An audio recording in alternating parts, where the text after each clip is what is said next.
패터슨은 자신이 고용하는 사람에게 몇 가지 요구 조건이 있었다. 무엇보다 되도록이면 르네상스가 하는 일에 도움이 되는 분야의 학술 논문이나 수상 경력 같은 확인 가능한 업적을 갖춘 매우 똑똑한 인재여야 했다. 그리고 패터슨은 월스트리트 유형의 사람은 원치 않았다. 그렇다고 그들에게 본질적으로 악감정을 지니고 있진 않았다. 단지 다른 곳에서 더 인상적인 인재를 찾을 수 있다고 확신했을 뿐이다. 패터슨은 우리가 그들에게 돈에 관해 가르칠 수는 있지만 똑똑함은 가르칠 수 없다고 설명한다. 그뿐만 아니라 패터슨은 동료에게 은행이나 헤지펀드를 관두고 르네상스에 합류한 사람은 어느 시점에 다른 기회가 생기면 르네상스를 떠나 경쟁 기업으로 갈 가능성이 투자업계에 익숙하지 않은 사람보다 많다고 주장했다. 이는 매우 중요한 사항이었다. 사이먼스가 모든 직원이 각자의 일을 르네상스 내 다른 직원과 적극적으로 공유해야 한다고 강조했기 때문이다. 사이먼스에게는 직원이 중요한 정보를 들고 경쟁자에게 가지 않을 것이라는 확신이 필요했다. 패터슨을 신명나게 하는 마지막 한 가지는 영입 가능성 있는 인재가 지금 하고 있는 일을 매우 괴로워하며 우울해하는 상황이었다. 패터슨은 똑똑하지만 현재 행복하지 않은 것 같은 사람을 좋아했다고 말한다. 어느 날 조간신문에서 IBM이 비용을 크게 줄이려 한다는 기사를 읽은 뒤 패터슨은 강한 흥미가 생겼다. 거대 컴퓨터 기업의 언어 인식이 이룬 실적을 잘 알고 그들의 업무와 르네상스가 하는 일이 비슷하다고 생각했기 때문이다. 1993년 초 패터슨은 그 부분의 2인자로 꼽히는 피터 브라운과 로버트 모스에게 르네상스를 방문해 잠재적 직위를 논의해보자고 요청하는 편지를 각각 보냈다. 브라운과 모서는 패터슨의 편지를 가장 가까이 있는 쓰레기통에 버리는 같은 방식으로 대응했다. 하지만 그들은 가족이 큰 어려움을 겪으면서 패터슨의 제안을 다시 고려해야 했고 결국 사이먼스의 기업뿐만 아니라 전 세계에 극적인 변화를 일으키는 기틀을 마련했다. 로버트 모스의 평생 동안의 열정은 아버지에게서 비롯됐다. 천연덕스러운 유머 감각을 지닌 훌륭한 과학자였던 토머스 모스는 캐나다 브리티시 컬럼비아 주 빅토리아에서 태어났다. 훗날 그는 공기 중에 미세 입자 형태로 떠다니며 대기 오염의 원인이 되고 햇빛을 차단해 지구의 온도를 낮추기도 하는 에어로졸의 세계적인 전문가가 됐다. 토머스는 로체스터 대학교에서 방사선 생물학과 생물물리학 교수로 10년 이상 지낸 뒤 뉴멕시코주 앨버커키의 호흡기 질환 전문 재단의 부서 책임자로 근무했다. 그곳에서 토머스의 세 자녀 중 장남인 로버트가 1964년에 태어났다. 로버트의 어머니 버지니아 모스는 연극과 미술에 열성적이었지만 로버트는 아버지가 대량 생산된 최초 컴퓨터 모델 중 하나인 IBM 650 컴퓨터의 자기 드럼과 펀치카드를 보여준 순간부터 컴퓨터에 푹 빠졌다. 아버지가 컴퓨터의 내부 작동 원리를 설명해 주자 당시 10살이던 로버트는 아주 큰 노트에 뭔가를 잔뜩 써 넣으며 자기 나름의 프로그램을 장착하기 시작했다. 그는 실제 컴퓨터를 사용하기 전까지 몇 년 동안 이 노트를 늘 가지고 다녔다. 샌디아 고등학교와 뉴멕시코 대학교를 다닐 때 로버트 머스는 안경을 쓰고 큰 키에 호리호리한 체격이었다. 학교 체스 클럽과 자동차 클럽, 러시아 클럽에서 크게 주목받지 못하는 멤버였지만 수학 시간만 되면 활기를 띠었다. 그와 2명의 동급생이 1964년 전국 수학 경시대에서 1위를 차지한 뒤 지역신문 앨버커키 저널에 실린 사진에서 얼굴 가득 자랑스러움과 매력이 묻어나는 미소를 보여주기도 했다. 고등학교를 졸업하고 3주 동안 웨스트 버지니아 주의 산속에서 열린 전국 청소년 과학 캠프에 참가했다. 그곳에서 머선은 누군가가 기부한 IBM 1620 단일보드 컴퓨터를 발견했다. 10자릿수 50개의 곱셈을 1초 만에 처리하는 컴퓨터였지만 캠프 참가자 대부분은 이 기계에 관심을 두지 않았다. 여름날 하루 종일 실내에만 앉아있는 것은 그들에게 매력적이지 않았으며 머스에게도 마찬가지였다. 그래서 머스는 자신이 원하는 만큼 컴퓨터를 만지작거리며 주로 과학자용으로 개발된 프로그래밍 언어 포트란으로 프로그램을 만드는 방법을 배웠다. 당시 캠프에는 달에 처음으로 발을 디딘 인간이 되기까지 5년을 앞둔 닐 암스트롱이 찾아왔다. 그는 캠프 참가자들에게 우주 비행사들이 최신 컴퓨터 기술을 사용하며 컴퓨터 중에는 크기가 성냥 한 깨피만한 것도 있다고 말했다. 머선은 입을 다물지 못하고 자리에 앉아 암스트롱의 말에 귀 기울였다. 나는 그게 어떻게 가능한지 짐작조차 할 수 없었습니다. 머스는 당시를 이렇게 기억했다. 머스는 뉴멕시코 대학교에서 물리학, 화학, 수학을 공부하는 한편 약 13km 떨어진 커틀랜드 공군기지의 무기연구소에서 일자리를 얻어 기지의 슈퍼컴퓨터 프로그램을 지원하는 일을 했다. 야구선수가 막 깎은 외야 잔디에서 나는 풀냄새나 깔끔하게 솔질한 투스 마운드를 정말 좋아하는 것과 비슷한 게 말이 어떻게 되는 거야? 다시. 야구 선수가 막 깎은 외야 잔디에서 나는 풀냄새나 깔끔하게 손질한 투스 마운드를 정말 좋아하는 것과 비슷하게 머스는 커틀랜드 컴퓨터실의 모습과 냄새를 즐겼다.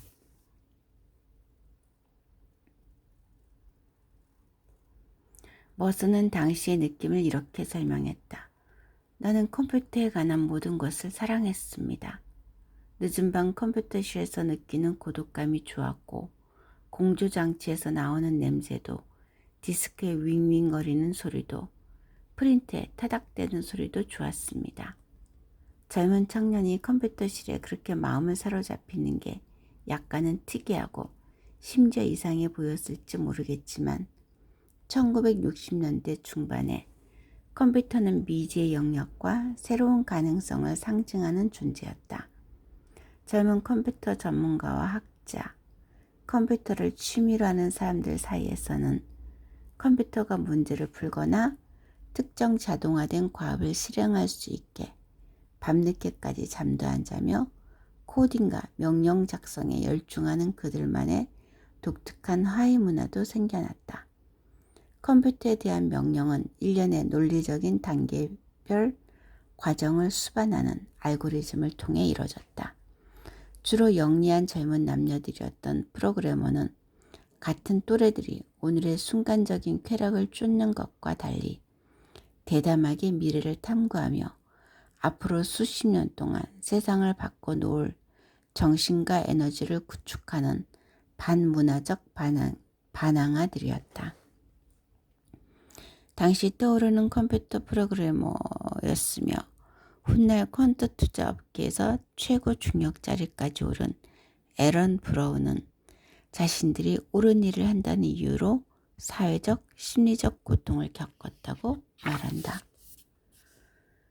반문화적 집단에 갓 들어온 초년생이었던 머선은 그의 여름을 컴퓨터실에서 핵융합 폭탄에 의해 생성된 전 자기장을 계산하는 중앙 컴퓨터 프로그램을 다시 작성하며 보냈고 마침내 프로그램을 100배 더 빨리 돌리는 방법을 발견했다. 정말 획기적인 성과였다. 머서는 무척 고무되고 열광했지만 그의 상사들은 머스의 성과에 별 관심을 두지 않는 것처럼 보였다. 그들은 머스에게 예전 규모의 계산을 더 빨리 돌리는 대신 100배 더 큰 규모의 계산을 돌릴 수 있는 프로그램을 만들라고 지시했다.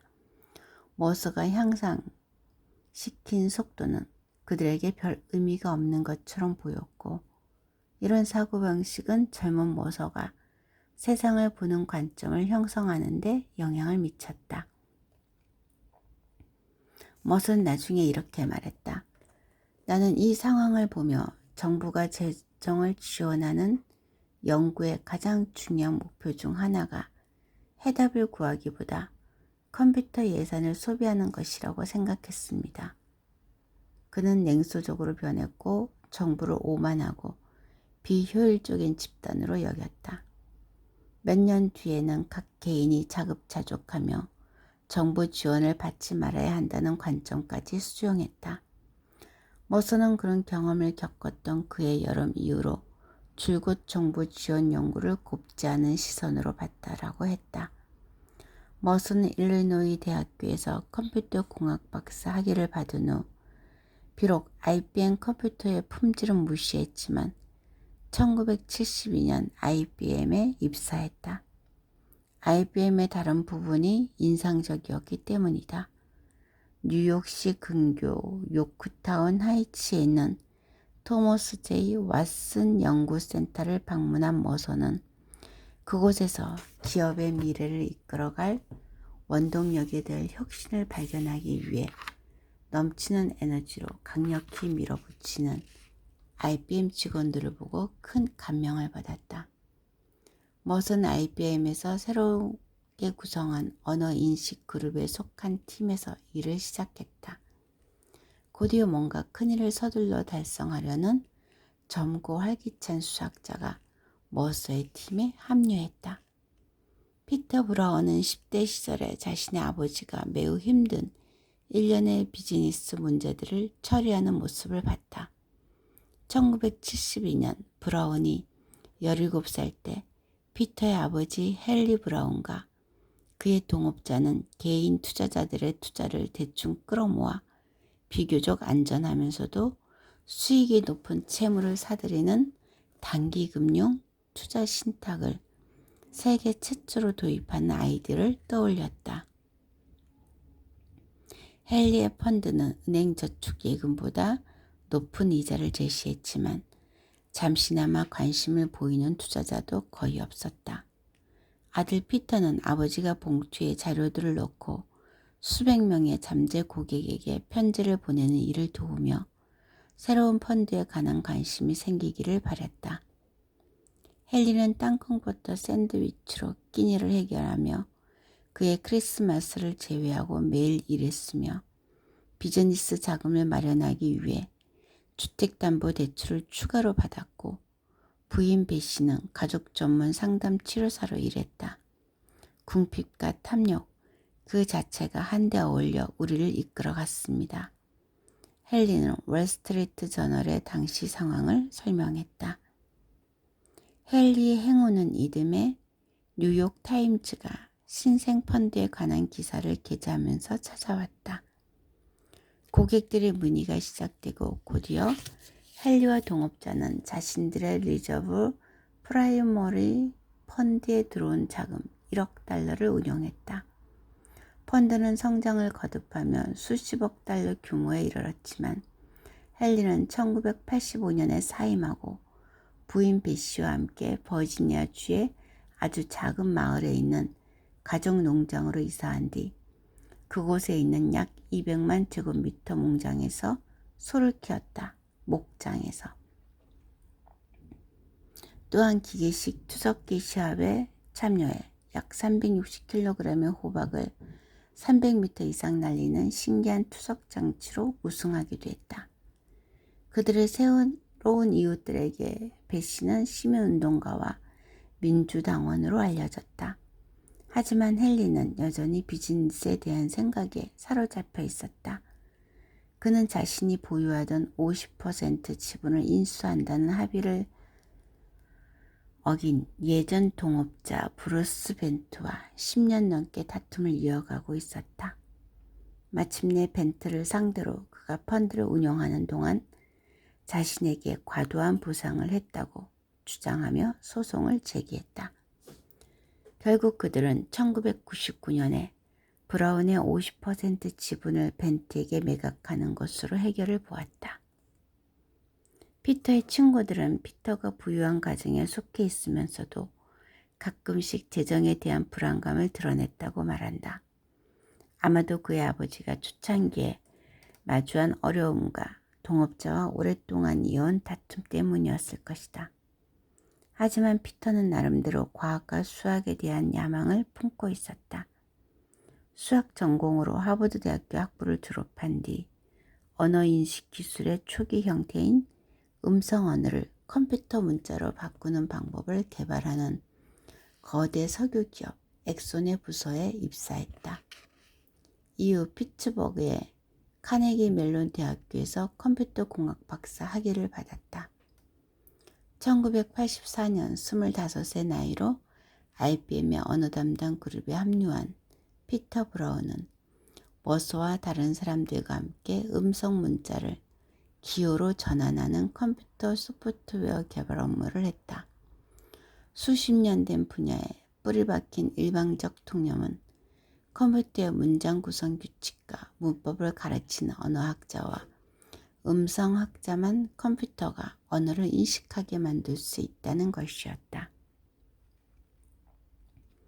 브라운과 머서를 비롯한 동료 수학자와 과학자 그리고 직원들을 세차게 물어붙이는 그룹 리더 프레드 젤리넥은 언어에 대해 전통주의자와 매우 다른 견해를 지니고 있었다. 그들에게 언어는 확률 게임과 같은 모델로 만들 수 있는 대상이었다.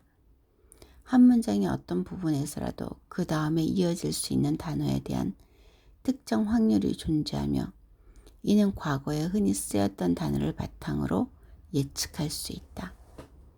예를 들면 파이라는 단어는 그를 무엇이나 그것이라는 단어보다 애플이라는 단어 다음에 올 가능성이 더 많다. IBM 직원들은 비슷한 확률이 발음에도 존재한다고 주장했다. 그들의 목표는 녹음한 음성과 문자 텍스트 데이터를 컴퓨터에 충분히 공급해 음성 순서를 바탕으로 가장 가능성이 높은 단어 순서를 예측하는 확률적 통계적 모델을 개발하는 것이었다. 컴퓨터 코드는 전환하는 내용을 반드시 이해하지 않았지만 그럼에도 언어를 기호로 전환하는 법을 배우게 된다. 브라운과 머서를 포함한 젤리넥의 팀원들은 수학적 면에서 볼 때 음성들은 각 단계가 무작위로 이루어지지만 앞 단계에 의존하는 순차적 시켄즈, 즉 은닉 마르코프 모델의 결과라고 생각했다. 음성 인식 시스템이 하는 일은 관측된 음성 집합에서 확률을 분석해 그런 음성을 만들 수 있었던 단어들의 숨은 시퀀스에 관해 가장 가능성 높은 추측을 하는 것이다. 이를 위해 IBM 연구원들은 사이먼스의 초기 트레이딩 파트너였던 바움이 공동 개발한 바움 웰치 알고리즘을 활용해 다양한 언어의 확률 파악에 초점을 맞췄다.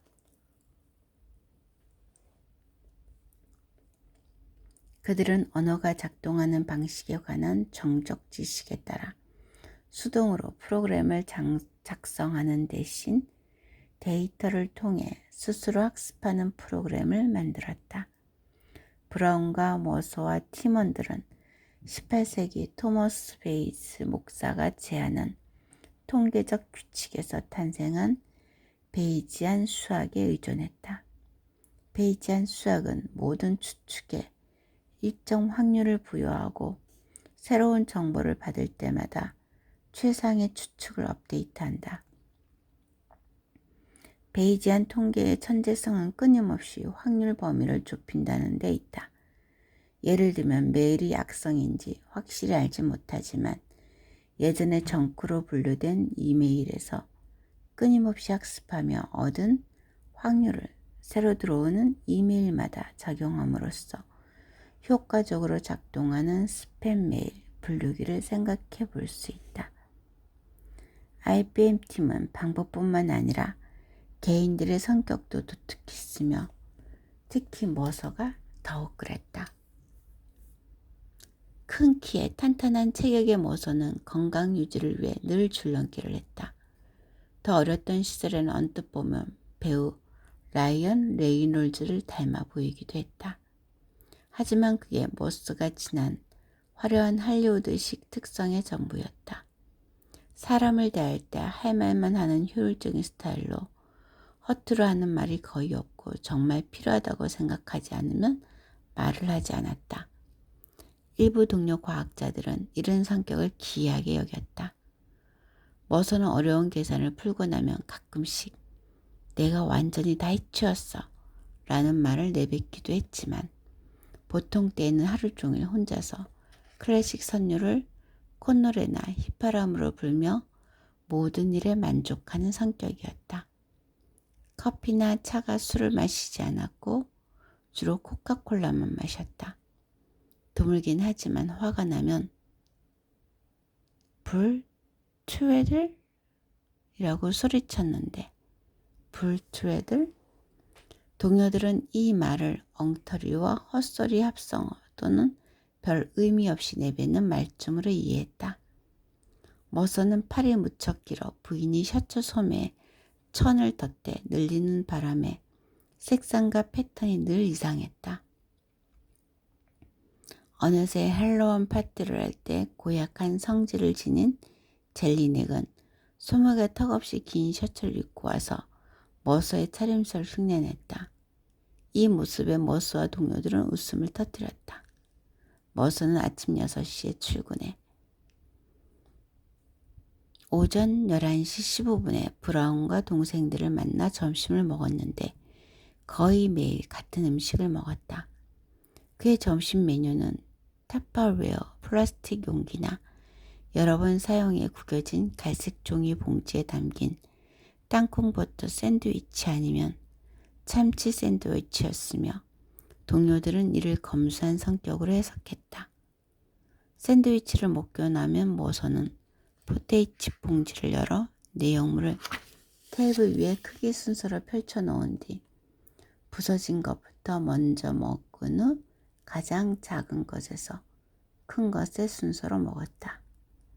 금요일 오후에는 팀원들이 모여 탄산음료와 차, 쿠키, 커피, 케이크 등을 먹으며 대화를 나눴다. 때로는 대화 중에 연구원들이 IBM의 열악한 연봉을 불평하기도 했다. 어떤 때에는 머서가 어원 사전에서 자신이 특별히 재미있다고 생각한 부분을 설명하기도 했다. 한 번은 머서가 자신은 영원히 살 것 같다고 선언하며 함께 점심을 먹는 동료들을 약 올리는 듯한 엉뚱한 발언을 하기도 했다.